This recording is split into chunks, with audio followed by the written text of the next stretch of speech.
Monsieur le Président de la Jeunesse, je l'ai vu, chers Rosettiès, chers habitants et habitantes de Parfonds-Rouy, chers membres des associations folkloriques et du comité des fêtes, dont je salue la présence notamment de Monsieur le Président, Mesdames, Messieurs, en vos titres et qualités, comme on dit, dans les belles réceptions.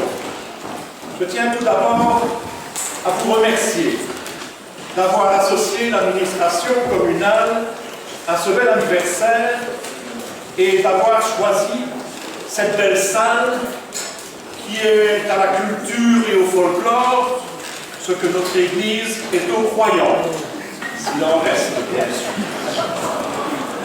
Parfois, oui, ce n'est pas changé.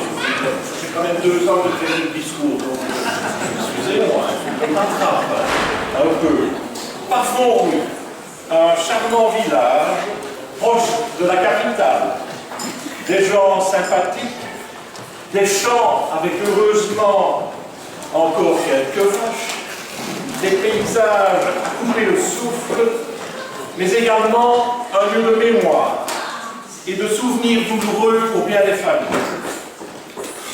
Pourtant, comme dans tous ces endroits, et on le voit encore actuellement, marqués par la folie et la cruauté de certains hommes, dès décembre 1951, quelques habitants décidèrent de surmonter les peines et de créer une nouvelle société folklorique. Bien, il ne faut pas l'oublier, avant-guerre, le village pouvait déjà s'en accueillir de 2 sociétés, les Vigreux et les Coquilles. C'est correct? Merci. Comme fondateurs, et pensons à eux, en ce beau moment, on retrouvait Grégoire Loé comme président, Émile Bolette comme vice-président, Maurice Denis comme trésorier, Marcel, merci Robert, Marcel, excusez-moi, c'est la vue qui baisse un peu. Marcel, parce que dans mon texte, j'ai bien Marcel. Marcel comme trésorier, donc un banquier, un truc qui est toujours précieux, et je viens d'apprendre à sa fille, m'a dit que c'était son papa. Ah oui, oui, oui.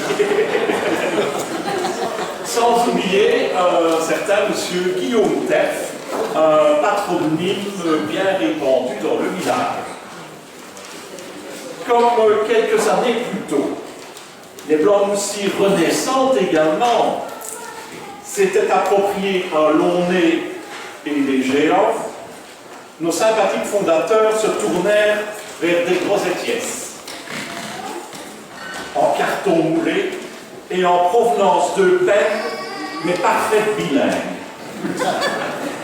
À 450 francs la pièce, le budget fut conséquent, puisqu'ils en achetèrent, si mes sources sont en 32. Je passe sous le contrôle évidemment du président. Je peux avoir les syndicats sur le dos. Marcel, le trésorier, avait donc fait, dans cette rampe de tête, un bon placement. Le 1er Létari 1952 fut une réussite totale. Je n'y étais pas, je vous le dis, mais je l'ai eu, pour ce groupe, et la conception d'un char représentant le point de vue de Ster apporta la touche finale à cette première sortie.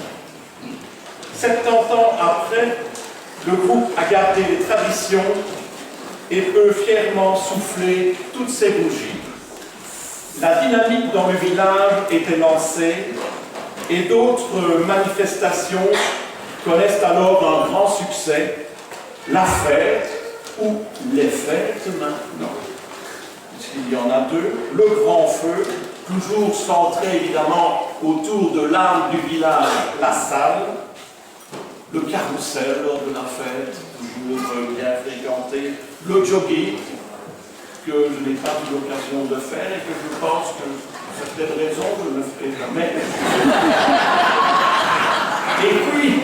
Et puis, la célèbre roulette certains, en fin de nuit, roulent plutôt par terre.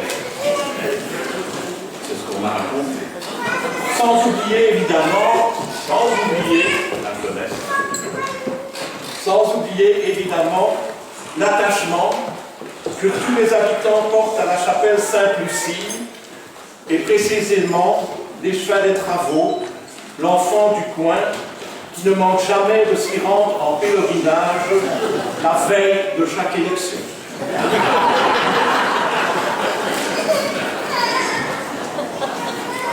D'autres intervenants piaffent d'impatience et vont me suivre, et je vais donc abréger mon propos. Je vous souhaite, chers Rosette Pièce, un très joyeux anniversaire, 70 ans à notre époque, et avec les progrès de la médecine, c'est encore jeune. Je me réjouis bien évidemment de vous retrouver lors d'un prochain létaré, un vrai létaré, Monsieur le Président. Le Covid étant derrière nous, mais soyons prudents avec la variole du singe. Bel amusement à toutes et à tous, et merci dans tous les cas de votre invitation et de votre bonne intention, mesdames, messieurs.